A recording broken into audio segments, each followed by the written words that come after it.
elementos que representen el terreno. Podemos utilizar distintos modelos constitutivos.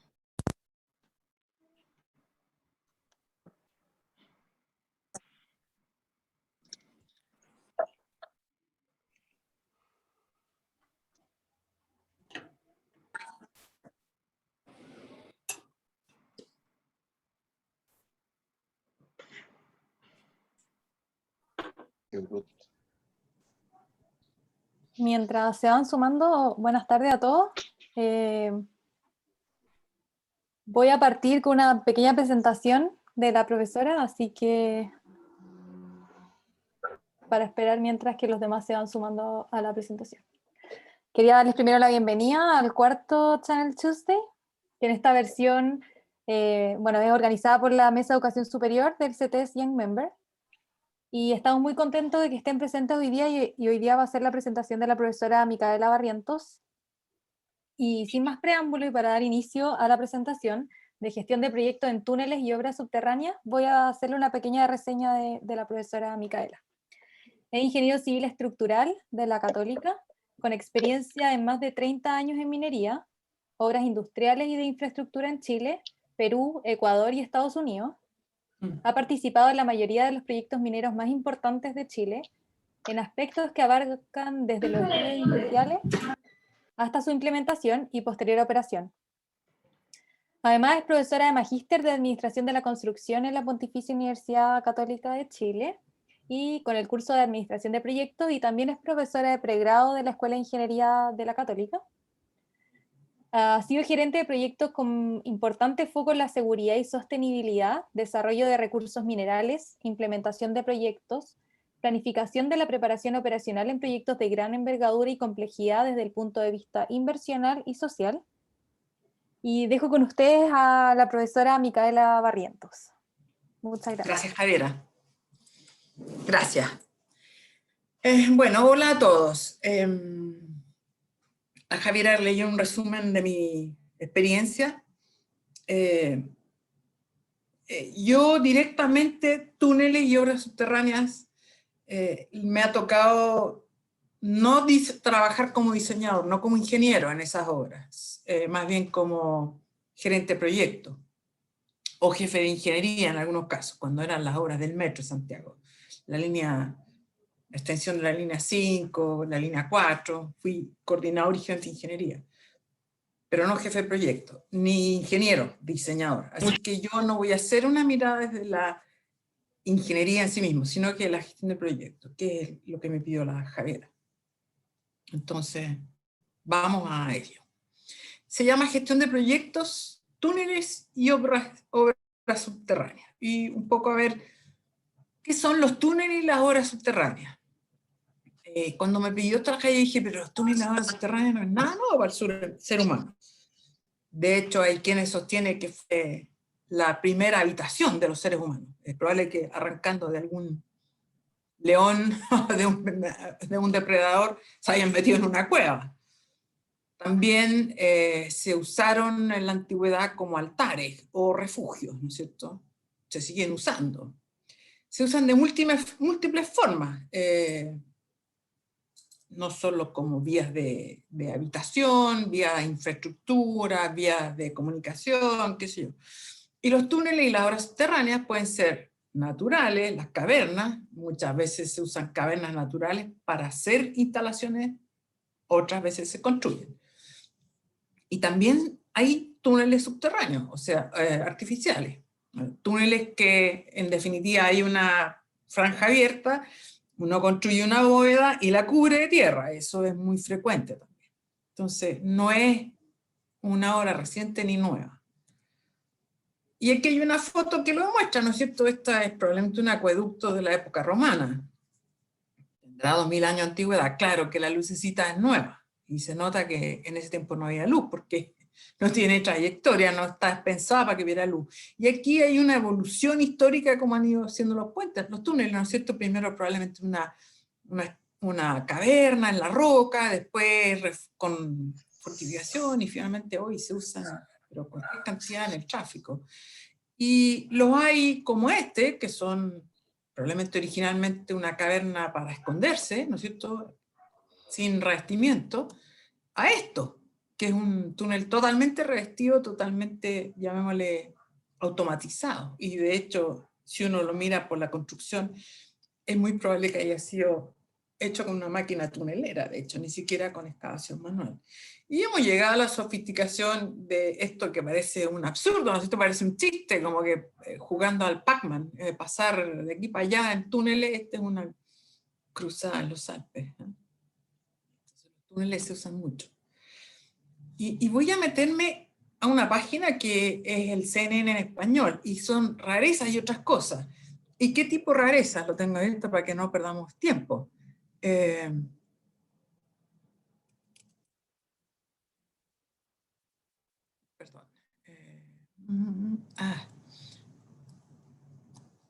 Ay. Los rarezas en los túneles, creo que están viendo mi pantalla. Los 9 túneles más fabulosos, ¿no es cierto? El primero de ellos es el Eurotúnel, súper conocido, no vamos a entrar en detalles de él, pero el que quiera ver después el link está ahí. Tiene 37 kilómetros, 37 kilómetros bajo el Canal de la Mancha. Conecta Inglaterra con Europa. En algún momento eso, hace unos miles de años, era un único continente, pero cuando se produjo el derretimiento glaciares, ahí se produjo un canal y está construido y se usa planificado desde 1802. Después, el túnel, Profesora, bueno, el Eurotúnel. ¿Están en el PowerPoint? Perdona, Javiera. Sí. Voy a pasarme a presentar la pantalla entonces. Eso, ahí. ¿Ya? Es que estoy presentando casi texto, ¿eh? El Eurotúnel, el túnel más información para el Eurotúnel, hay un link. El túnel Lardal está en Noruega. Ese es un túnel que tiene el costo de 153 millones de dólares. Barato. 6.200 dólares por metro lineal. Es barato. Pero la gracia que tuvo este túnel, que para el proceso constructivo tuvieron que inventar características para aliviar la claustrofobia y el cansancio, y eso lo vamos a ver más adelante. El túnel se recorre súper fácil, son 20 minutos de conducción. Claro, pero 20 minutos de conducción en un túnel, cuando yo vengo a veces de Viña o del aeropuerto y me meto al túnel de la Costanera, digo, escucha, esto es como la vida, uno se mete a un túnel y avanza, y ese túnel no tiene 8 kilómetros, estos son 20 minutos en túnel, entonces tuvieron que diseñar alivios para la claustrofobia y el cansancio. Interesante. Tiene 24,5 kilómetros de largo. Después, uno que pasa por debajo de la bahía de Tokio, este es reciente, el Fjords, perdón, el anterior al Fjords, es el que pasa por debajo de la bahía de Tokio. Une regiones de la ciudad de Tokio que estaban muy alejadas. Este proyecto se usó con tuneleras, las más grandes tuneleras del mundo. Tienen 14 kilómetros. Aquí hay uno redirectivo, el túnel Eisenhower. Este fue construido en el año 1972 y en el primero, 1972, yo un año después entré a la universidad, en que juega un papel importante porque es la primera vez que entra una mujer a trabajar en un túnel. En mi tiempo, cuando yo quise entrar a la universidad, las mujeres no podíamos entrar a las minas subterráneas. En la facultad se hizo alguna vez una visita a la mina del Teniente y yo y varias de mis compañeras no pudimos ir porque las mujeres no podían entrar a las minas, a las subterráneas. Pero a toja abierto no había mucho problema.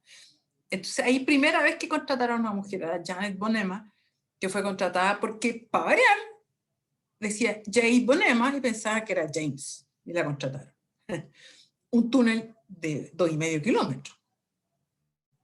Después está el túnel Spiralen, que está en Noruega, y este tiene gracia que es un túnel espiral, que es un helicoide. Entonces, ahí empieza la ingeniería a pensar con el helicoide cómo se hace eficiente un túnel vertical con re poca distancia, etcétera. Pero esto va a estar en la presentación, sigue en la presentación, después la Javiera se la voy a mandar. Volvamos a la presentación. Entonces, túneles hay para todos los gustos y para todas las historias. Pero ¿qué es la gestión de proyectos? Entonces, ¿cómo estos dos mundos se juntan? Bueno, un proyecto, la verdad que un túnel, cualquier túnel, termina siendo un proyecto. Hasta el túnel que estaban construyendo, creo que ayer o anteayer descubrieron un intento de asalto, de robo de un banco en Valparaíso, ¿no es cierto? Una joyería que trataron, o robaron finalmente con un túnel. Sigue siendo un proyecto. Lo que pasa es que la gestión de proyectos, me disculpan, la gestión de proyectos moderna, exitosa, está basada en un modelo de fase. ¿Y qué es lo que busca el modelo de fase? Busca asegurar el éxito del proyecto. Ahora, ¿a qué le llamamos éxito? No necesariamente es un alto retorno financiero, puede ser un buen resultado en calidad, puede ser cero accidentes en seguridad, en sustentabilidad, puede ser en muy buena calidad de servicio, puede ser en la conectividad, puede ser en el aporte social, qué significa, etc. Se define un éxito. El modelo de fase se aplica y se debe aplicar con rigor. Y esto lo aplican en general las organizaciones que agregan valor, saben y conocen el modelo de fase y lo aplican rigurosamente. Y esto es muy usado en la industria .com, que son las más exitosas. El cohete, además las de software, ¿no es cierto? El Bezos y el Virgin, que son los que acaban de ir al espacio, ¿no es cierto? Partieron en industria.com y se hicieron millonarios, y ahora pueden pasear al espacio como quieran. Usan un modelo de fase, y este es el modelo de fase. Una buena gestión de proyectos está basada en un modelo de fase. Este es un resumen de un modelo de fase. ¿Qué quiero destacar? Que están las fases del proyecto, ¿no es cierto? La fase 1 o conceptual, la fase 2, prefactibilidad, la fase 3, factibilidad, la implementación, la vida útil del proyecto, y aquí detrás de hasta el cierre y la rehabilitación. Y además se identifican las funciones que están en un proyecto, que son la ingeniería, la función procurement, la función construcción, desde el inicio del proyecto, desde el tiempo cero. Este es un cuadro resumen académico, pero todas las organizaciones importantes de desarrollo de proyectos tienen modelos de fase. Ahora, si uno es contratista o es subcontratista en rigor o contratista, normalmente le toca participar en alguna fase, en alguna fracción, y puede ser un contratista de ingeniería en la fase de implementación, o un contratista de procurement en la fase, o un contratista de construcción en la fase, cualquiera de ellas. Pero esto se conoce. Espero que se conozca, porque si no se conoce, esta charla no tiene sentido. Los túneles los conocen todos, pero la gestión del proyecto es la que probablemente es la más ignorada. Espero resulte conocido. Entonces, ¿cómo dialogan estas dos cosas? Los túneles y la gestión de proyectos. Yo digo, las túneles obras subterráneas, en rigor desde mi perspectiva, son obras que tienen singularidades bastante únicas y simples, voy a decirle así. La primera es que son normalmente obras unilineales. Ahora, una obra unilineal uno tiende a pensar que es simple, pero tiene sus complejidades, porque un camino es unilineal, pero no tiene las mismas complejidades que una obra subterránea. Y la primera gran complejidad, y en la que hemos vivido en estos 18 meses, es la confinación. O sea, si yo ahora les cuento lo que es confinado, todos saben lo que es estar confinado. La hemos sufrido durante 18 meses, llevamos 18 meses confinados. Yo llevo 2 semanas recién de no confinada. Y todavía no salgo mucho porque estoy con la mentalidad confinada. Hace 18 meses, si yo les hablara de un túnel confinado, habrían mirado, ¿y eso qué significa? Ahora se entiende. Una obra confinada quiere decir que está súper restringida. El clima es conocido, están siempre en el mismo clima. En un túnel no hay invierno, no hay verano, no hay primavera, no hay otoño. Siempre el mismo clima, sea este, que es un clima seco, sea este, que es un clima húmedo, sea este, que es un clima frío, lo que sea. Están también siempre en el mismo horario. En un túnel, en una obra subterránea, no hay día, no hay noche, hay siempre un mismo horario. O sea, yo puedo planificar trabajar de día y de noche, pero la planificación es, rigurosamente, es trabajo nocturno, porque es solo con iluminación artificial. Yo digo una obra de pocas opciones constructivas. 2, y digo 2 porque o es excavación manual o es excavación con máquina. Ahora, claro, me van a decir, es que el método noruego, el método no sé qué, pero es excavación, llamémosle manual, drill and blast, o máquina tunelera, esencialmente dos. Entonces uno ahí se pregunta, bueno, ¿y esto es simple o complejo? En términos de que, ¿para qué gestión de proyectos, no es cierto? Veamos. Más detalles y sus singularidades. Y esto es mi experiencia. En las fases preliminares de un proyecto, FEL 1, FEL 2, es muy difícil estimar las condiciones geomecánicas de las instalaciones. Es muy difícil. ¿Recuerdan un proyecto que era un túnel debajo de un botadero de lastre gigantesco y había que debajo de eso hacer un túnel? No debajo del lastre buscar probablemente el terreno natural. Pero la torre del lastre debe haber tenido unos 50, 60 metros de altura. Entonces había que perforar y llegar al terreno natural para tratar de cachar de qué se trataba. Entonces, cuando uno está en estudios conceptuales o en las primeras fases, dice un sondaje cada 500 metros, un sondaje cada 1000 metros, hacer ondas sísmicas. ¿Qué exploración es la que mejor refleja las condiciones geomecánicas del suelo? Y eso se aplica incluso cuando estoy construyendo. Cuando estoy construyendo me puedo ir encontrando singularidades a cada rato, ¿ya? Entonces, hace muy difícil las condiciones geomecánicas. ¿Para qué hablar de que si hay agua, si no hay agua, que si el agua es ácida, que si no es ácida, que si hay polvo, si no hay polvo, si hay arcilla, si no hay arcilla, si hay gases como el grisú en las minas o qué sé yo? Miles de complejidades, ¿ya?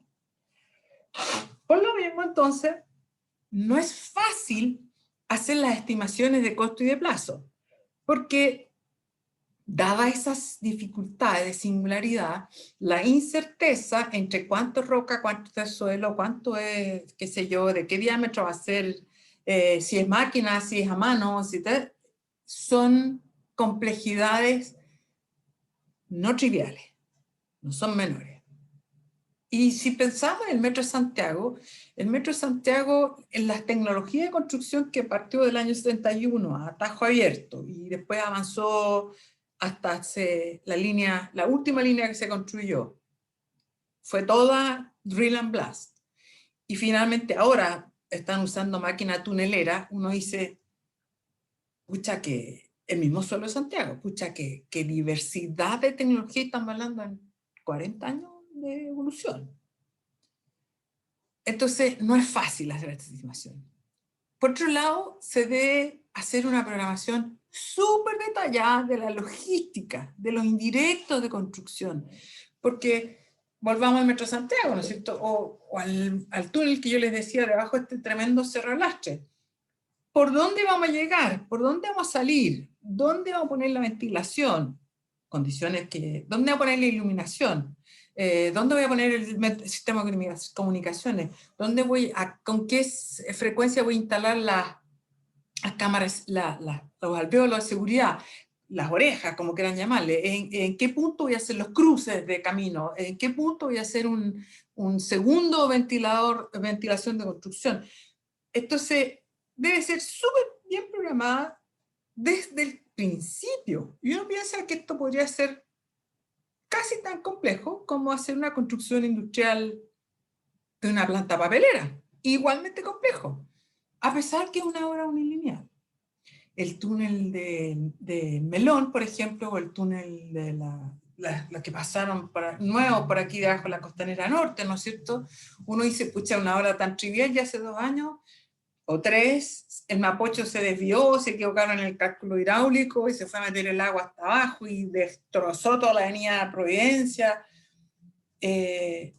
¿Por qué no estuvo bien hecha los indirectos de construcción? No se planificaron bien las horas de contención de agua, no se planificó bien los accesos, no se planificó bien. Entonces, eso hay que hacerlo cuidadosamente. ¿Por qué? Porque hay que poner mucha atención en la seguridad, en la salud ocupacional y en la sustentabilidad, porque no es ningún chiste tener que contarle, mira, se me desvió el río, inundé toda la ciudad. Ni un chiste. No hemos contado, no hemos dicho, ni sabemos si hubo fatales allí. Fatales humanos, fatales ecológicos, hubo montones. Y suma y sigue. la cantidad de lecciones aprendidas que hay de túneles mineros, desarrollos mineros, para qué hablar de los 33, ¿no es cierto? Desarrollos de túneles que la semana pasada en China murieron no sé cuántos pasajeros ahogados porque el túnel del metro se inundó. Entonces ahora dicen, es que el cambio climático. Bueno, pero es parte que el ser humano tiene que vivir en esta casa común, como le dice el Papa, ¿no es cierto? ¿Qué le estamos haciendo al cambio climático? ¿Qué impactos tendrá sobre la obra que yo estoy haciendo? Así sea un túnel de aquí para allá. Tengo que saber cuánta agua va a haber, cuánta ventilación, qué sé yo. Entonces, no es menor. Esa programación debe ser cuidadosamente desarrollada. La ventilación, iluminación, accesos, soporte, emergencias, evacuaciones, etc. Durante la construcción y durante la operación. En la falla esta del túnel donde murieron la semana pasada unos cuantos chinos ahogados, un túnel en operación. El de acá, del río Mapocho, es un túnel en construcción, misma falla, se inundaron los dos. Estas pegas, los túneles, son de larga duración. Claro, un túnel nos anuncia 8 kilómetros. En 8 kilómetros te puedes demorar 2 años y medio, 3 años, solo en la fase constructiva, porque puedes tener 1 o 2 frentes. Si tienes más, bueno, podrías reducirlo, pero son de larga duración. Y como es un túnel, todos los túneles de las centrales hidroeléctricas de pasada son, no sé, pues 70 kilómetros de túnel por la montaña. Y es un túnel de 70 kilómetros, se demoran 7 años en construirlo, son una lata, aburren a cualquiera. No solo el que lo está construyendo, sino también, ya lo vimos, en Europa tuvieron que diseñar un túnel entretenido para que el que va manejando 20 minutos no se aburra. Los túneles son aburridos. Entonces, requieren otras condiciones que permitan que los equipos de proyecto, los equipos de trabajo, los constructores y los usuarios finalmente estén estimulados de manera de reducir los errores fatales, cualquiera que esto sea. Que un gallo se quede dormido, se estrella. Que un constructor se quede dormido y se le va la tunelera. Que un constructor se desconcentra en la pega y se le derrumba algo. Son errores que son todos fatales. El confinamiento es terrible, no tengo a nadie que contarle que es terrible el confinamiento. Claro, me dicen, profe, usted la saca gratis porque está jubilada y sale a correr a las 6 de la mañana, que siempre yo me cago de frío saliendo a correr a las 6 de la mañana. Me habría encantado correr a las 5 de la tarde cuando estábamos confinados, pero corría a las 6 de la mañana por el frío que hacía. El confinamiento es terrible. Más aún para los que tienen niños, qué sé yo. Cuando uno está en obra, en un túnel, y son un montón de viejos que tienen que entrar ahora con mascarilla, con sistema de protección de oxígeno, siempre tuvieron que entrar con sistemas planificados de manera que uno no se le perdieran los viejos, saber que entró y salió con su tarjetita, marcó, entró, salió, porque los GPS no siempre funcionan, qué sé yo, pero además ahora con la agravante que da los contagios, es súper complejo. Tiene que estar todo muy bien desarrollado. Y otras más, pues. Todos los que han construido túneles me pueden decir, oye, hay mil y otras cuestiones más. Entonces, no son tan simples como parecen, ¿eh? Los túneles se ven simples, pero son igualmente complejos que una planta nuclear, que un proyecto industrial, que una papelera, que una minera, que un edificio, un Cencosud, una torre en el medio de la ciudad, son igualmente complejos. Entonces, ¿en qué difieren de los otros proyectos? En mi opinión, en nada. En nada. Yo digo, la pega hay que hacerla bien y a la primera. Y lo único que aquí es que las restricciones físicas del confinamiento tienen que estar siempre consideradas. La diferencia entre diseñar un túnel y diseñar un camino, por ejemplo, camino a Farellones, nuevo, por el medio de la montaña, en que uno dice, no tengo espacio, porque para arriba tengo montaña y para el lado tengo quebrada, o sea, voy haciendo camino al andar. Uno podría pensar que la obra es muy, muy, muy parecida. en términos de que es unilineal, que es complejo, no tengo espacio porque para arriba no puedo, las máquinas tienen que circular por la zona del camino nomás, qué sé yo, pero hay una notable diferencia. No estoy bajo tierra, no estoy confinado. Estoy confinado en términos de que la obra es unilineal en un camino en la montaña, pero veo el sol, veo la luz, puedo respirar, puedo tomar aire, versus estar en un túnel subterráneo, en una caverna que no me deja ver, que no sé la hora que es, no sé qué día. Se me va a pasar el tiempo sin darse cuenta. Entonces las restricciones físicas son las que hay que considerar. Y esto entonces tiene que estar correspondientemente bien vaciado en las fases de proyecto y en los deliberables de cada función que tienen que hacerse con las condiciones de borde que esto requiere. Entonces, aquí hay una cachada de túneles. Yo me metí acordándome los que yo he trabajado y los que alguna vez conozco o que me han llamado la atención. Entonces uno empieza, y lo voy a nombrar de abajo para arriba. Las cuevas de Altamira. Esto dice que desde el, no sé, creo que tienen 8.000 o 9.000 años de antigüedad. Y no había iluminación, no había nada. Y los viejos pintaron adentro, hicieron. Es la obra rupestre más antigua descubierta del ser humano. Es una maravilla. Claro que los españoles hacen trampa. Uno entra a ver ahora y lo que está viendo es una réplica, porque el original lo sacaron y lo desmontaron, pero tiene 10.000 años, ¿ya? Entrar a una caverna y encontrar pintura de un ser humano que lo hizo 10.000 años cuando no conocían el fuego es bastante singular, bastante impresionante, bastante agobiante. El que quiera verlo, Wikipedia, Cuevas de Altamira. Después está, de abajo para arriba, el túnel Agua Negra. No sé si alcanzan a verlo ustedes ahí. El túnel Agua Negra es un proyecto que yo vengo yendo desde hace montones de años. Y es un túnel entre el Cristo Redentor y el lado de allá argentino. Y lo que pretende es un corredor binacional entre Argentina y Chile. Que sería extraordinario. Sería una tremenda inversión. Fantástico, porque nos ahorraríamos la pasada por arriba de la cordillera de los Andes, de todos los camiones que vienen desde el lado argentino y desde Brasil, para cruzar al puerto de Santiago y de San Antonio para embarcar hacia el Pacífico. Bueno, con esto la pandemia está medio parada esa historia, pero en rigor ese es un mercado. Nosotros somos la América, Chile es la puerta para el Pacífico del resto de América.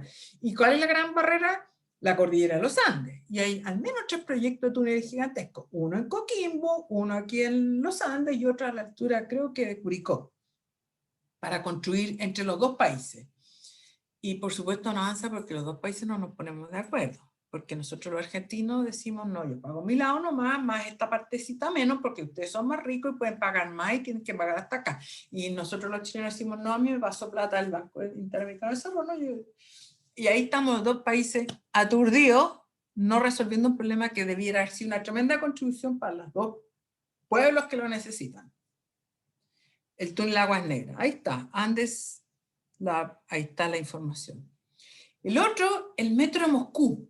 Entonces uno dice, el metro de Moscú. El metro de Moscú, no sé, pues yo hasta en el metro en Praga, el metro en países antiguos, el de Londres, incluso el de Buenos Aires, uno entra y dice, ¿cómo construyeron estas cuestiones? Tienen más de 150 años y tienen, no sé, 70, 80 metros de profundidad, escaleras mecánicas en su momento, a pata nomás en su momento, pero abajo son unos palacios, unas obras de arte, una caverna preciosa, lujosa, el metro.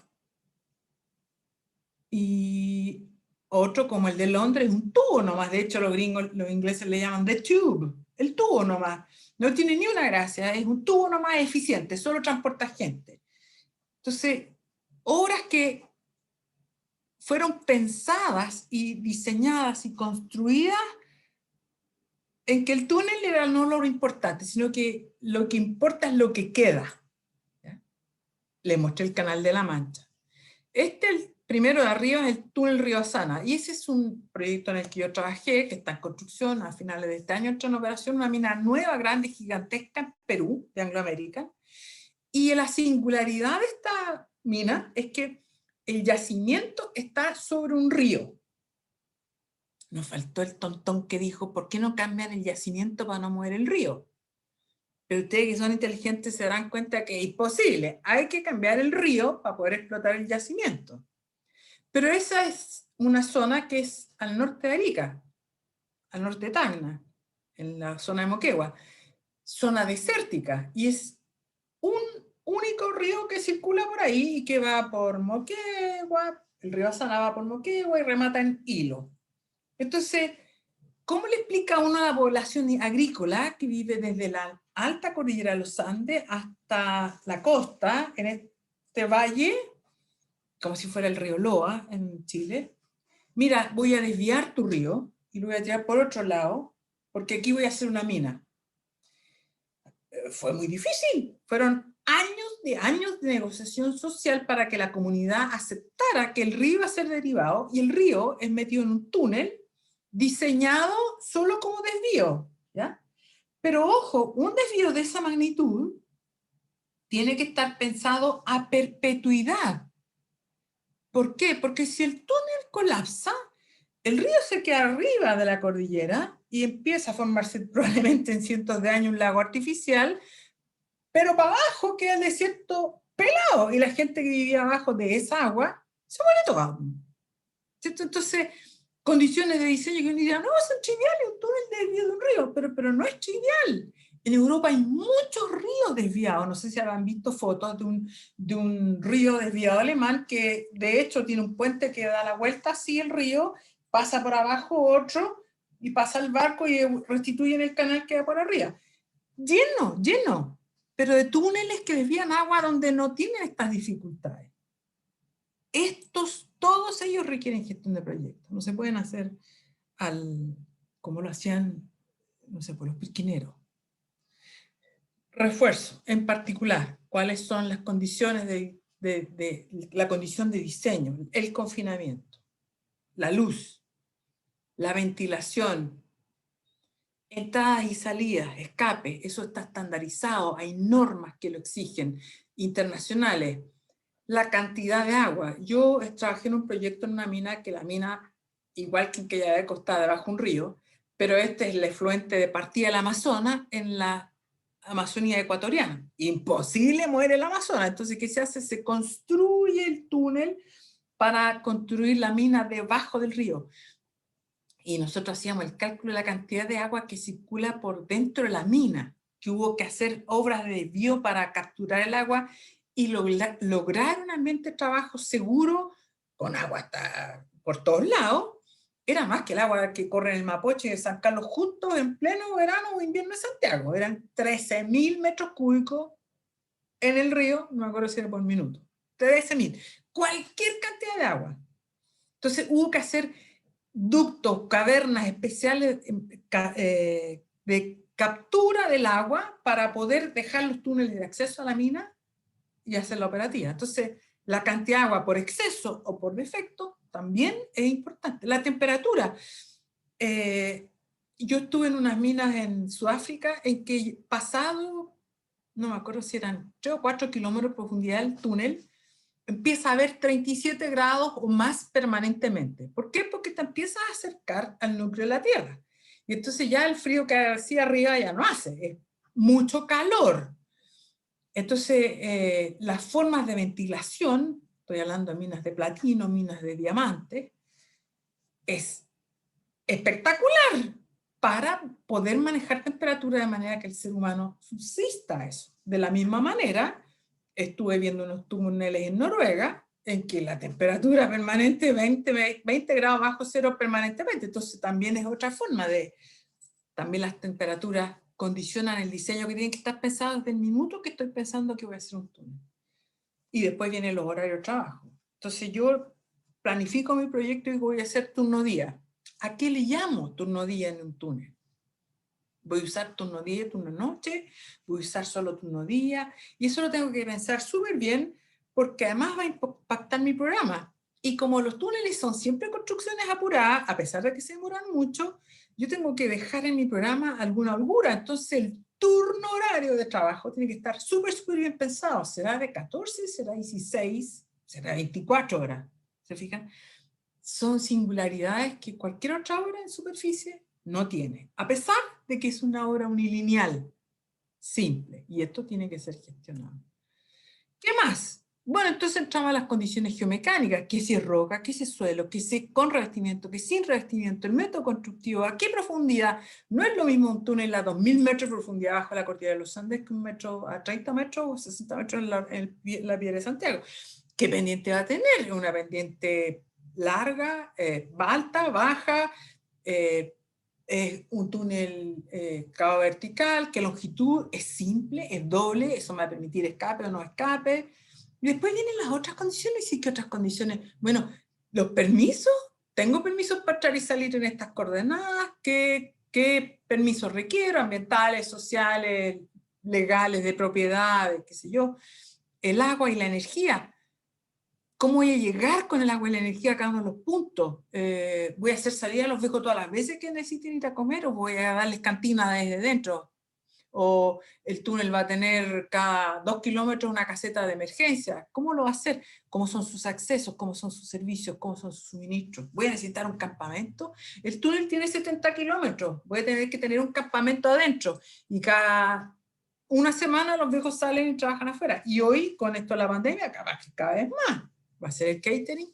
Entonces el proyecto tiene que tener ingeniería, tiene que tener procurement y tiene que tener construcción, y en todas sus fases. Entonces eso vuelve a hacerle a uno la idea de que el modelo de fase de la gestión de proyectos aquí aplica a cabalidad, solo a modo de ejemplo. Modelo de fase aplica igual. Tiene que haber E, tiene que haber P, tiene que haber C, en cada fase, hasta la vida útil. Cuando estoy operando el túnel, tengo cada cierto tiempo que hacerle revisión, mantención, reforzar los pernos de anclaje, reforzar los revestimientos, reforzar los sistemas de agua, limpiar las canaletas, mantener las pendientes, los pavimentos, la iluminación, siempre habrá algo que hacer. Y viene la gestión paralela a la gestión de proyecto, que es el control de proyecto. Entonces, el control de proyecto, ¿cuál hago? Pues se hace igual que el proyecto. Todo el control de proyecto. Se hace la planificación, se lleva la gestión del cambio, se hacen las estimaciones, se hace la programación, que no es lo mismo que la planificación, ¿no es cierto? Los que han sido mis alumnos ya a esta altura lo entienden. Se hace el control y el de avance, y se hace lo que llamo forecasting, que son las proyecciones en la ejecución del proyecto. Durante la operación, eso también es control de gestión. También lo tengo que hacer durante la operación de un túnel, hasta para cobrar el peaje. Y ya voy terminando. ¿Y aquí qué se viene? Y esta es la sorpresa para la Javiera. No puede haber una charla sin visión de futuro, ¿no es cierto? ¿Qué veo yo? Y ojo que me han dicho bruja, pero no soy. ¿Qué digo yo que viene? Es evidente que en lo constructivo tiene que venir la robótica. Oye, los japoneses ayer nos dieron una clase de robótica con un jugador de básquetbol. Yo no sabía porque lo habría visto. Mi padre fue presidente de la federación de la rama de básquetbol de la Universidad Católica. Éramos como tontos de cabros chicos al básquetbol. Si él hubiera sabido que ayer había un robot, me habría pedido que lo sacara de la tumba porque habría querido verlo. La robótica se viene. Tiene que venirse, porque no podemos seguir exponiendo al ser humano a trabajar en las condiciones que los túneles normalmente tienen. El costo de poner un viejo súper protegido, con todas las condiciones, qué sé yo, es mucho más caro que tener un robot trabajando dentro de un túnel. Así que la robótica se viene. Se vienen mayores cruces e interferencias. Desde que yo empecé a trabajar en el metro, la primera vez que trabajé en un metro fue en la línea 1. Yo era calculista en ese tiempo, me tocó calcular unas vigas de soporte, qué sé yo. Después me tocó la interfaz entre la línea 1 y la línea 5, la línea 4 con la línea 1. Ahora es a cada rato, porque debajo de los edificios, los subterráneos, los canales, un metro con otro. Y cada vez más, porque va a haber cada vez más la línea con la Américo Vespucio, la línea 4, que eso. Las obras subterráneas en la ciudad, la infraestructura de ciudad va a ser cada vez más subterránea. Y por lo tanto va a aumentar la interferencia y las soluciones van a tener que ser más pensadas. va a haber menos plazos constructivos, la exigencia de avanzar más rápido es cada vez más evidente. Y la exigencia de seguridad es cada vez mayor, cada vez mayor. Antes se aceptaba, no sé, cuando yo estaba en la universidad alguna vez hablaba, no, que un fatal al año es como, pucha, no se puede evitar. Eso hoy, cero fatales en una hora, 0, 0, 0. Ese es el estándar, no es 0,01, 0.000. ¿Ya? En lo constructivo, en lo operativo, y voy a hablar de Chile, o la región probablemente, ¿no es cierto? Todas las minas de Chile, la gran mayoría están mirando a minas subterráneas. ¿Por qué? Porque los yacimientos superficiales se están acabando y están entrando a yacimientos más profundos. En infraestructura va a haber que hacer más túneles. No sé, porque he viajado por Europa y yo tuve la ventaja hace unos varios años de viajar en tren. Uno entra a las ciudades y no ve dónde está la estación de tren, no ve los trenes. Todo es subterráneo, todo. El tren, yo hice el Camino a Santiago y desde Santiago de Compostela a Madrid, el tren rápido, salió de Santiago de Compostela y se vino túnel, viaducto hasta la ciudad de Segovia, que está como a 140 kilómetros de Madrid. Y de ahí entró al túnel a más de 250 kilómetros por hora. Y no salió a superficie. O sea, toda la ciudad de Madrid, por debajo están todos los túneles que llegan a la ciudad. Nueva York es una ciudad entera con un piso -1. Todo -1 están los túneles del metro. En cualquier ciudad en Estados Unidos, en Canadá, uno baja a la ciudad, en el piso -1 está todo el transporte. En Toronto, hasta los malls están en el -1. Calgary, todo es -1. Santiago va a tener que pasar a eso, no puede seguir siendo esto que autopistas en superficie, todo va a ser subterráneo, metro subterráneo y más metro. ¿Por qué? Porque Santiago no es Chile, el resto de las ciudades van a empezar a pedir más metro. Concepción necesita un metro, Temuco necesita un metro, la conexión entre Santiago y Valparaíso es indispensable y va a tener que ser en túnel, no va a poder ser en superficie. El F, ¿cuándo se va a llegar al cachofazo que no más túneles, no más trenes en superficie? Más metros, más vías de comunicación y todas subterráneas. Entonces los túneles se vienen en los próximos 5, 10 años. Este país va a tener que invertir fuerte en infraestructura tunelera. Palabras al cierre. Los túneles y obras subterráneas son simples, pero peligrosas. Y hacerlas bien requiere hacer lo mismo que cualquier proyecto.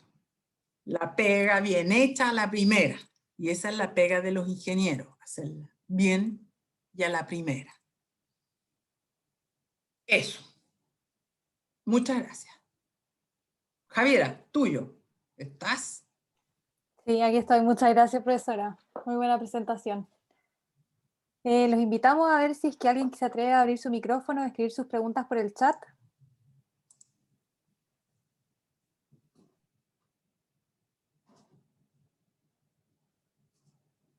Mira, pucha que estuvo fácil. No hay pregunta.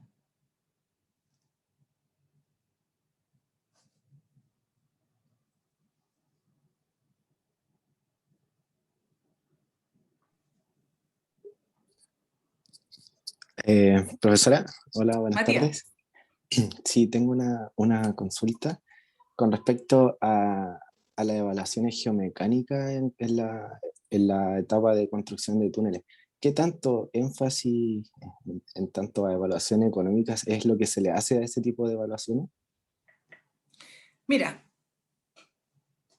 toda la exploración geomecánica normalmente son caras.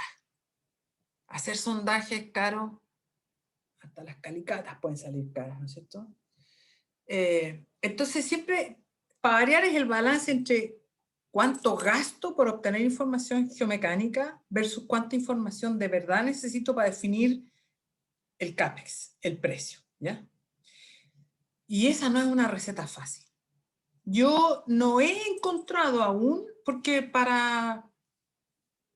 no he encontrado aún una recomendación, no sé, pues, uno diría, cada kilómetro un sondaje y cada 500 metros 2 calicatas, por decirte algo, estoy inventando, ¿eh? No he encontrado una recomendación así.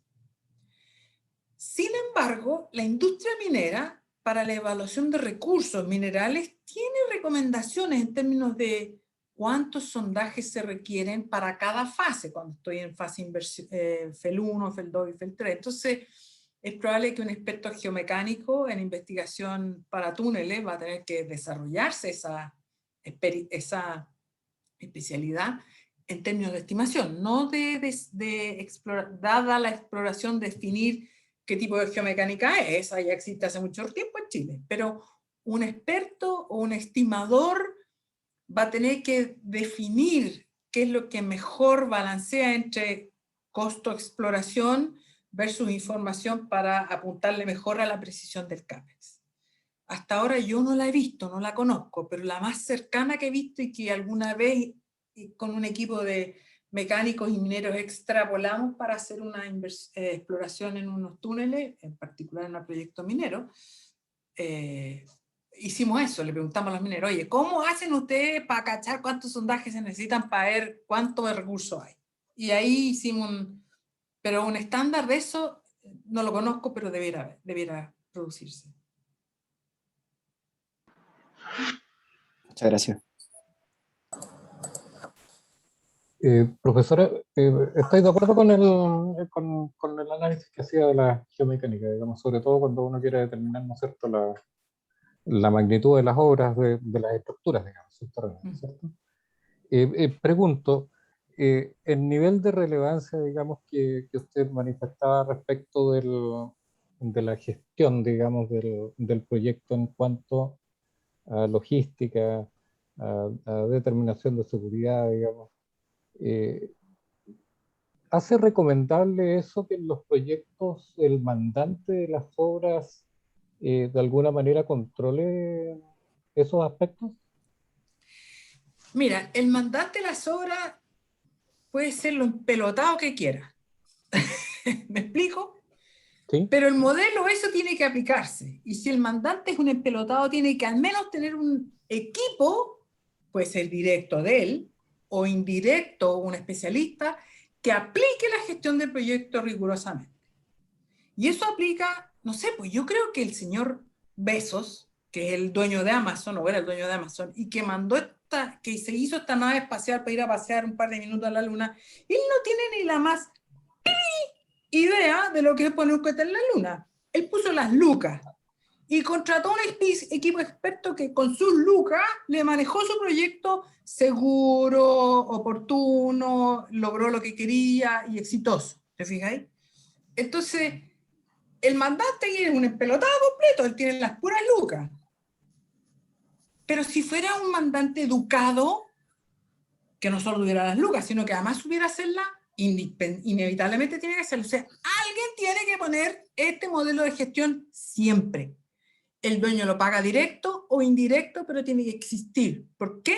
Porque si no se hace, los proyectos van al fracaso. Eso está demostrado, archimostrado. Proyecto que no sigue un modelo de gestión de este tipo va al fracaso. Perfecto, se lo agradezco. De nada. Hola, ¿qué tal? Yo tengo una pregunta. Muchas gracias, Micaela, por la presentación súper buena y didáctica. Me encantó. Me alegra. Acá. Yo soy planificador de tunelería aquí en la edición del Teniente, algunos de los proyectos que se están desarrollando en la cartera de proyectos Teniente. Y una de las cosas, cuando me acuerdo que llegué acá, hace un tiempo atrás, me llamó la atención. Tú podés responder la pregunta que me hizo el Matías. No, pero no quiero quitar protagonismo. Pero una de las cosas que me llamó la atención cuando llegué acá y empecé a trabajar en proyectos de tunelería era que no se segregaba bien los horizontes de planificación en la tunelería. Yo no sé si eso es algo que tenemos que mejorar, particularmente en la minería, o en general en minería pasa mucho eso. Yo lo comparaba siempre con los horizontes de planificación de producción. Siempre uno habla del largo plazo, el corto plazo y el mediano plazo. Incluso a veces se hace una segregación de la planificación operativa. ¿Cuál es su visión al respecto? Yo creo que, mira, un proyecto, si yo soy minero, ¿no es cierto? Y yo estoy tratando de sacar mi cobre, llamémosle que soy diamante. Yo voy a hablar de los diamantes, porque trabajé mucho tiempo en el cobre, pero voy a hablar de los diamantes porque me gusta. El yacimiento de diamantes son kimberlitas, son unos conos así que van hacia el centro de la Tierra que está poblado de diamantes. Entonces, la extracción de diamantes de partida es súper sofisticada. Primero porque no puedo llegar y tronar porque voy a romper los diamantes. Y yo, viejuja rica, no me voy a comprar un diamante roto. Tiene que ser lo más integrado posible. Primero, o sea, tiene que venir súper bien sacado. Segundo, tiene que ser una cantidad justa. ¿Por qué? Porque yo no quiero que todas las viejas de este planeta tengan diamantes. Quiero yo nomás tener diamantes. ¿Me explico? Es un recurso súper manipulado, monopólico. Entonces, las minas de diamantes, que son profundas, que sé yo, los túneles empiezan a planificar. Yo anduve en un túnel que iba 20 años de planificación para llegar al yacimiento al nivel no sé qué, -7, por decirte algo. Los viejos del proyecto eran súper elegantes. ¿Para qué te voy a contar una cosa por otra? Dandis todos, las oficinas súper pirulas. Los gallos, los computadores una maravilla, los sistemas en una maravilla, que yo llevaban 20 años trabajando en un... Yo decía, esto es un picante túnel, un sinkhole que baja hasta el nivel de la plataforma donde tienen que entrar y sacar con cuidadito los diamantes para que no se les rompan. ¿Te fijáis? Se tiene que hacer. Así estamos hablando de cobre. Así estuviéramos hablando para nuevas profundidades del metro de Santiago. La planificación en cualquier proyecto y una operadora es un proyecto permanentemente porque está continuamente en desarrollo. Puede que uno diga no es CAPEX ahora, pero es CAPEX de sustentación, ¿no es cierto? Sigue siendo CAPEX. Tiene que ser planificada, y planificada en FEL 1, FEL 2 y FEL 3, corto, mediano y largo plazo, y operación, y después cierre, y después rehabilitación. Nadie te va a comprar en 20 años más que los actuales yacimientos mineros vayan a quedar así abandonados con unos hoyos como, ya no se acepta. El estándar de la industria no es dejar el yacimiento abandonado, ¿te fijas? Entonces, tu planificación minera tunelera tiene que ir súper de la mano cuál si fuera un proyecto metro, mina diamante. Y yo creo que Codelco debería estar haciendo eso, y entiendo que lo estaba haciendo. Yo he visto unas presentaciones que presentó el Gerhard von Borre hace harto tiempo del proyecto del teniente subterráneo, es decir, las planificaciones que mostraban, van y vuelven, pero como es Codelco, ¿no es cierto? Va y vuelve, tiene una inercia, ejecución, qué sé yo, pero sin ánimo de pelar, es lo que le corresponde hacer. Tiene que ser súper riguroso, porque un condoro en Codelco es condoro para todos los chilenos. Entonces, tiene que hacerlo súper riguroso. Esa planificación tiene que existir.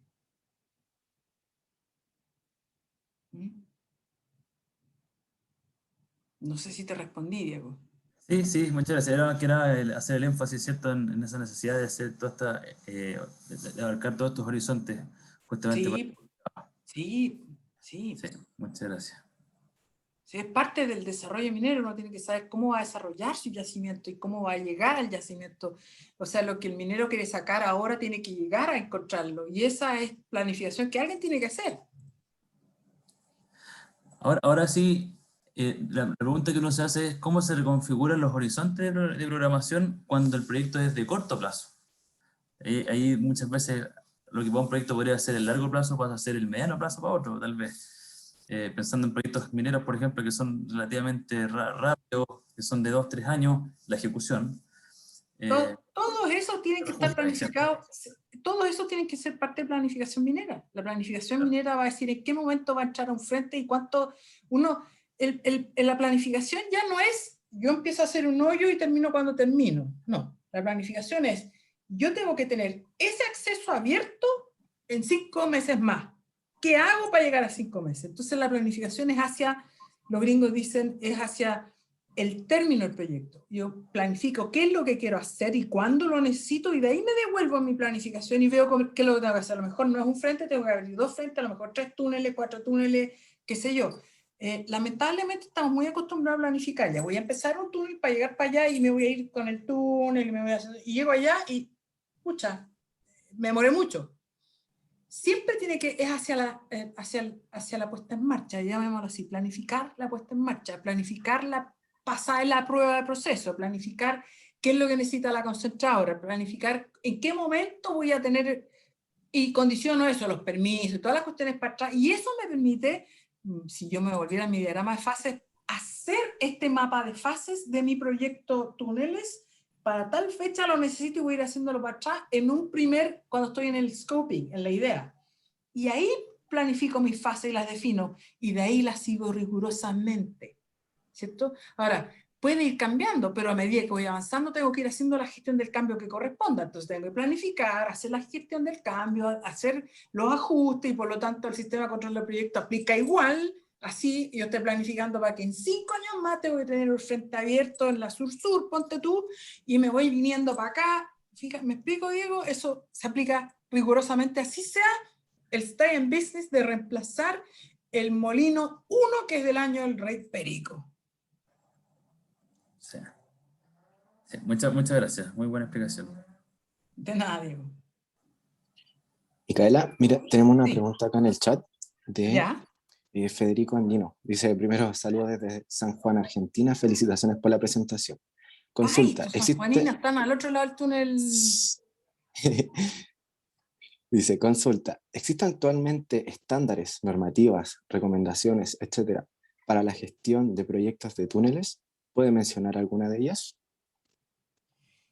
Chúpate. Existen... Sí, pues. Y yo creo que la Cámara Chilena de Construcción es la que mejor les puede referir eso. En el mundo de hoy existen estándares para todo. Todo.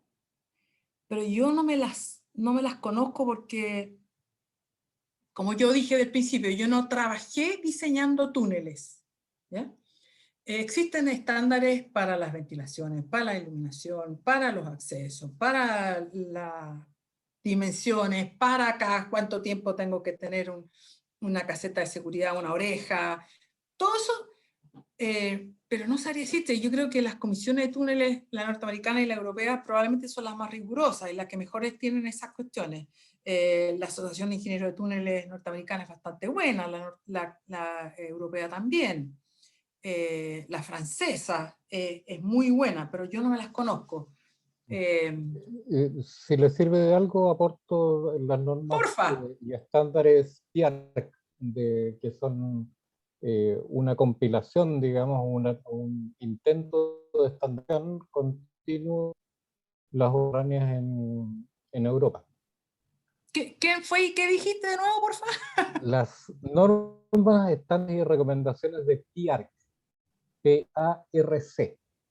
T-I-A-R-C. TIARC. IARC. ¿Y tú eres? Yo soy Ricardo Morales. Ricardo, Yo trabajo soy asesor del MOP, digamos, en obras Se subterráneas. agradece, Ricardo. Vale. Se agradece.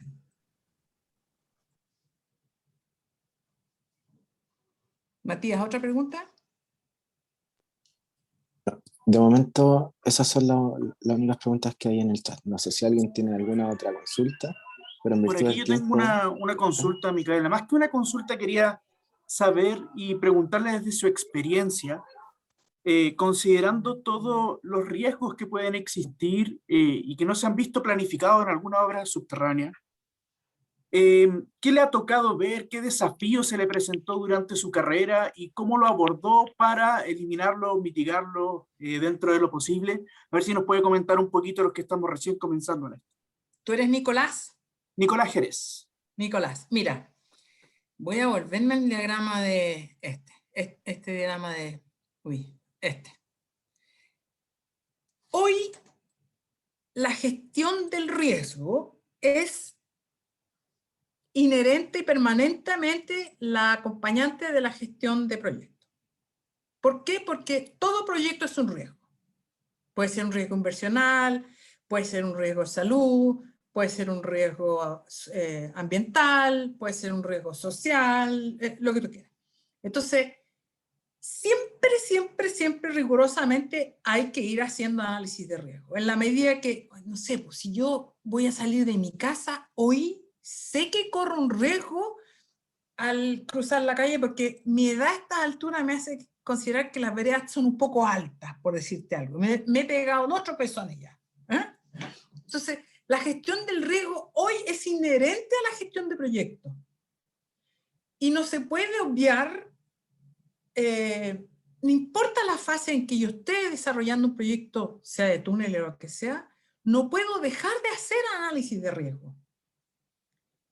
Y el análisis de riesgo tiene que cubrir los aspectos fundamentales, que son desde la concepción desde el concepto del túnel, su diseño, su información, ingeniería, llámale geotecnia, llámale toda la técnica, todas las funciones E que existen. Tiene que haber un análisis de riesgo de todas las funciones P, tiene que haber un análisis de riesgo de todas las funciones C, de construcción, constructibilidad, indirectos, directos, qué sé yo, más todos los análisis de riesgo de seguridad, sustentabilidad, medio ambiente, climatológico, etc. Sociales, políticos, permisología. Un proyecto de túneles a veces es tan largo que incluso las normas de diseño te pueden pillar en el cambio, en el proceso, y las normas legales, las normas ambientales, las normas, las resoluciones de permiso, te pueden hacer cambiar. No sé, pues yo cuando era cabra joven, yo iba al estadio Santa Rosa Las Condes, y hoy Santa Rosa Las Condes no existe, por ahí está lleno de edificios, túneles y cuestiones. Entonces, si yo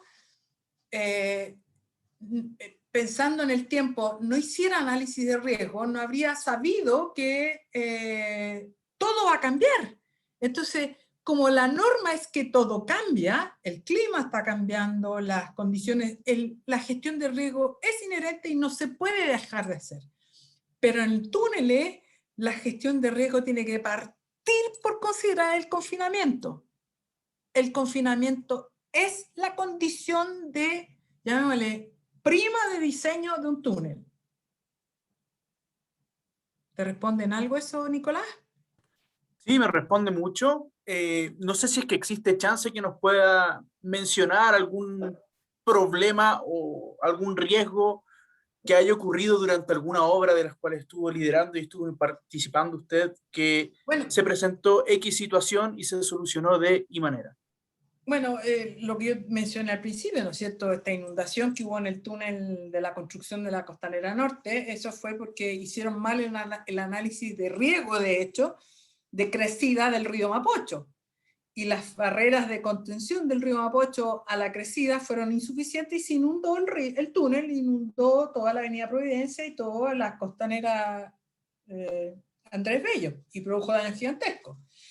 En los túneles debajo, en la mina esta, debajo en el río en Ecuador, se evalúa no solo la crecida milenaria del río Amazonas, sino que el nivel de infiltración, el estudio hidrológico que se hizo ahí fue acabadísimo porque, yo te dije, eran 13.000 metros cúbicos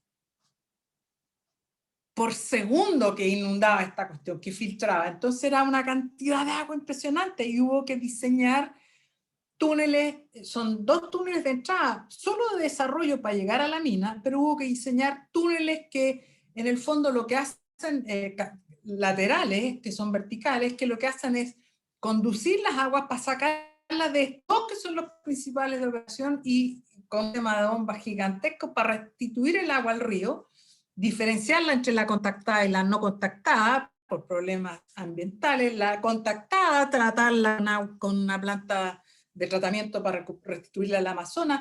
O sea, son cosas que se conciben y se planifican desde la fase conceptual, porque como te dije, el yacimiento de oro estaba allí, no había cómo cambiarlo de lugar. Lo mismo que este río en el río Asana, en Quellaveco. El río está coincidentemente con el yacimiento.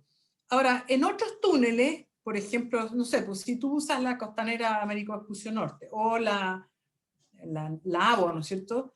Ahí los túneles fueron hechos para optimizar el mínimo corte, con el mínimo desplazamiento de la carretera, para lograr velocidad. Entonces, en esos tramos, así uno, en aquel tiempo, ¿no es cierto? Cuando se hizo hace 10 años esa cuestión, fue estudiada pensando en optimizar el flujo nomás. Hoy yo le cambiaría unos cuantos túneles que tienen una curva media cerrada.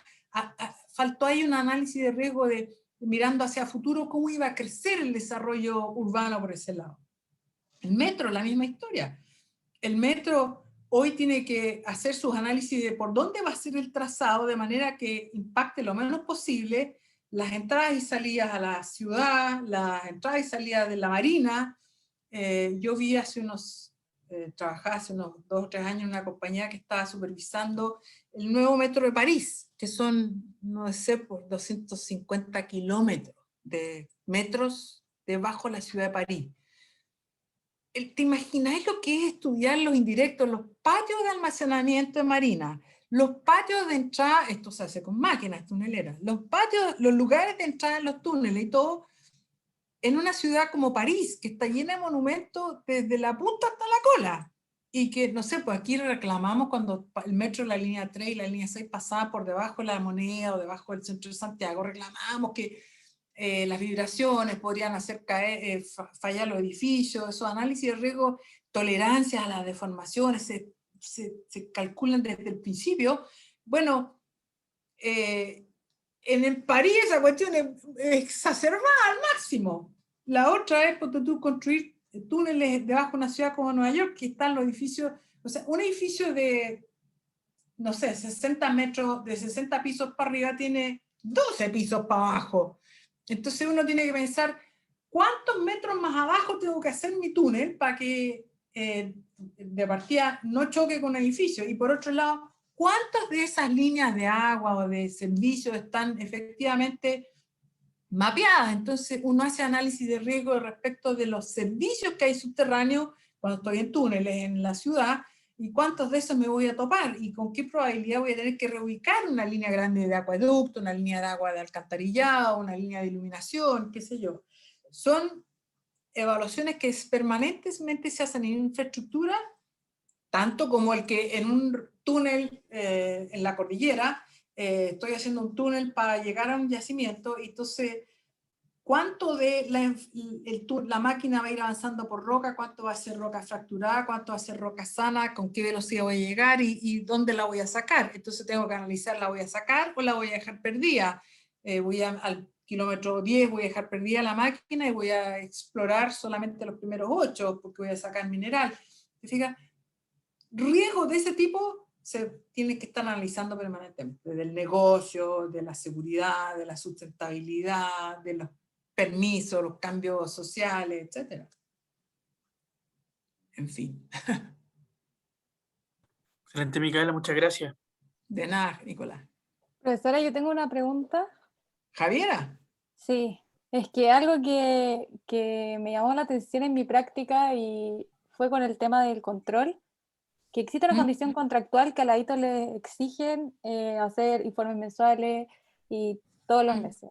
Y se dio un pimponeo que al final tenían, no sé, 7 informes mensuales atrasados y que no se entregaba, y que el contratista terminaba entregando el mismo informe por falta de tiempo. Y al final dije, no es una manera eficiente de decir, ya, este es el control del proyecto. Y me imagino en un túnel con el nivel de complejidad que usted acaba de decir, que más eficiente es aún. O sea, al fin, ¿qué recomendación daría usted como para poder al final hacer esa misma pega y hacerla eficiente y en un menor tiempo? Porque al final, si es que lo están pidiendo y no se está cumpliendo en 4 meses de atraso, está claro que no funciona. Por ejemplo, en la práctica me tocó a mí. No sé si eso sea en otras partes, pero al final es eso. No sé si que existe algo. ¿Cuál es su recomendación? Silencio. Ahora sí. Ya. Ya, esa pregunta me la hiciste en clase y la voy a tirar de nuevo. Yo creo que los informes hoy, no sé, pues yo me encantaría que me informaran así. On time, online, se llama eso. Me mandan el informe de estatus, saque una foto, ¡pum! Y me llega. Y ahora con estos cachivaches uno puede sacar fotos, incluso 3D, ¿no es cierto? Topográfica, para ir viendo cómo van los avances. Puedo hacer contabilidad de los riesgos que hay, del avance físico, con GPS, sabe por dónde corrí, cuánto corrí, a qué velocidad, cuántos pasos di, cómo fue mi ritmo cardíaco. Eso lo puedo hacer para todo y cada uno de los jugadores de fútbol, cada uno de los viejos que trabajan en la... Entonces, los informes que el dueño pida tienen que ser lo que le sirva para tomar decisiones, porque también puede automatizar y robotar la información y entregar lo que se llama garbage in, garbage out, o sea, un cerro de información que el operador no entiende ni para qué sirve. Lo he visto en compañías mineras que está tan automatizada y es tanta la información que los viejos ni miran la información que les llega porque no saben digerirla. Entonces tiene que ser estrictamente al nivel de la organización de lo que realmente se necesita para tomar las decisiones oportunas de acuerdo al governance que el diagrama de fase establece, oportunas para el adecuado avance del proyecto. Porque no se trata de que el dueño tranque el proyecto o el contratista tranque el proyecto. Todos tengan la información y la decisión oportuna, y para eso es la información. Lamentablemente en Chile, muchas instituciones les gusta llenarse papeles y se inventan pegas. Entonces piden informes que pimponean para revisar y no me gusta tu informe, corrige lo que sea. Yo encuentro que primero que nada un informe es un informe, no se corrige. Se mandó, se leyó y a la basura o al archivo de mimbre, porque es un informe, no es un reporte técnico. Entonces, tenemos por ahí una serie de falencias en la cultura chilena. Ahora, que eso tiene que mejorar es culpa de nosotros, los ingenieros, porque tenemos que decir, cuando me estáis pidiendo informes que no sirven para nada, ir a decirle al dueño, ¿sabe que necesito hablar con usted para explicarle que el sistema de revisión de informes no sirve, porque los informes no se revisan? Cuando a ti un médico te manda un informe de la radiografía que te hicieran, tú no se la devuelves porque no le gustó cómo está escrito. Porque no me gustó que diga que yo tengo osteoporosis. Eso es ridículo. El informe es lo que es. Y el dueño le guste o no, es lo que es. Y más vale que no le guste lo que le están diciendo porque le están contando la verdad. Cuando le están contando cuchufleta es cuando le gusta, cuando están puras cosas buenas. Entonces, lo primero que hay que hacer es ser proactivo y decirle al dueño, ¿sabe qué? Necesito una reunión con usted para ponernos de acuerdo. Estos informes llevan 4 meses atrasados, no se justifica, yo voy a seguir emitiendo informes. Usted verá cómo toma decisiones. Y eso tiene que quedar claramente establecido y aclarado, porque lamentablemente se usa como herramienta contractual a veces de que no, el informe no me llegó. Pero tiene que estar bien hecho, porque una buena relación, tanto en información, y como yo le digo, mientras más oportuna y mejor decisión puedo tomar, esa es la gracia. A mí la información me sirve para tomar decisiones de acelerar o decelerar o tomar otra vía o cambiar el equipo o hacer como la información no es más que información, no son hechos sobre los cuales yo tengo que modificar, ya ocurrieron. La información es digámosle, mirando la historia con espejo retrovisor, es lo que ya ocurrió. Distinto es el forecasting, las proyecciones. Ahí yo podría objetar, ¿no es cierto? Pero lo que ya ocurrió, ocurrió y hecho está, como dice el argentino, ya está, déjalo y aprobalo y seguí o cambialo. Pero esto de pimponearse los informes porque remita lo nuevo, cámbiale la H, porque escríbalo en otro tiempo verbal, lo que sea, eso es muy chileno, inventarse pega. Entonces yo invito a los ingenieros a ser más proactivos, ir donde la cliente y decirle, ¿sabe qué más? Su sistema no sirve para nada, porque no estamos tomando decisiones, nos está trancando la pelota y no nos permite avanzar de acuerdo a lo que usted pide. Y es en su propio beneficio, por último, ¿cierto? Y el cliente al final escucha, porque tampoco son tontos, pero son inventan pegas. Muchas gracias. Se lo voy a decir al ladito que conozco. Los hitos se inventan pegas. Totalmente de acuerdo. ¿Alguna otra pregunta?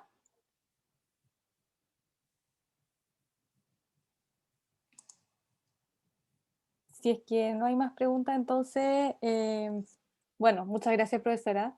Creo que por todos los comentarios que he visto en el chat, hay varios alumnos de ustedes hace un par de años que agradecen la presentación. Alumnos de hace un par de años, si me ven en la calle, salúdenme porque yo no me acuerdo. Y de los últimos años no conozco ninguno porque no los veo en la pantalla. Dijo uno, se llama Franco Chiti Morales, que puso muchos años sin verla, profe, de administración de proyectos. Muchas gracias por la clase. Un placer. Gracias a ti por invitarme, Javiera. No, de verdad, muchas gracias. Se lo agradecemos Un demasiado. placer. Te voy a mandar la presentación final, esta. Ya. Llegó un nuevo mensaje de Diego para todos. Muchas gracias. A todos ustedes, muchas gracias. Gracias por la asistencia y la invitación. Que tengan una buena noche y a vacunarse todos. Buenas Muchas noches, que gracias, estén bien. profesora. Hasta luego. Chao, chao. Hasta luego.